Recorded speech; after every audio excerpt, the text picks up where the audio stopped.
जमहूरी वतन पार्टी के रहनुमा शाहजैन बुगटी का कहना है, आला अदलिया का आइन को बहाल करने पर शुक्रिया अदा करते हैं। पीटीआई हुकूमत ने आइन को तोड़ा।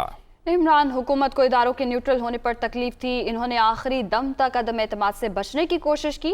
वो कौमी असम्बली में खिताब कर रहे थे। पीटीआई हुकूमत ने पाकिस्तान में आइन को तोड़ा और हम शुक्रिया अदा करते हैं आला अदलिया का जिसने आइन को बहाल किया। और जनाब पीटीआई हुकूमत को तकलीफ़ हुई क्योंकि इन्होंने देखा इदारे न्यूट्रल थे, अदालत ने आइन की बालादस्ती को यकीनी बनाया, पीटीआई का साथ नहीं दिया।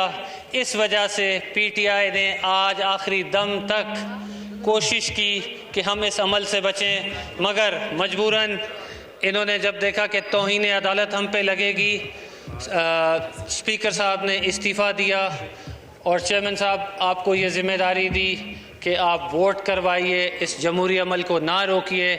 अगर वो इसे रोकते तो शायद वो डिसक्वालीफाई हो जाते। जहाँ तक आप ये कहते हैं ये अपोजिशन पूरी गद्दार है, तो आप मुझे बताइए इमरान खान और उनकी टीम के पास ये सर्टिफिकेट कब आया कि आप किसी को गद्दार बनाएं? आप वो तनकीद कीजिए जिस पे पाकिस्तानी कौम आपका साथ दे। आपने एक खाली कागज़ लहराया, कहा जी अमेरिका हमारे पीछे है। आज फिर आप कोई कागज़ लहरा रहे हैं।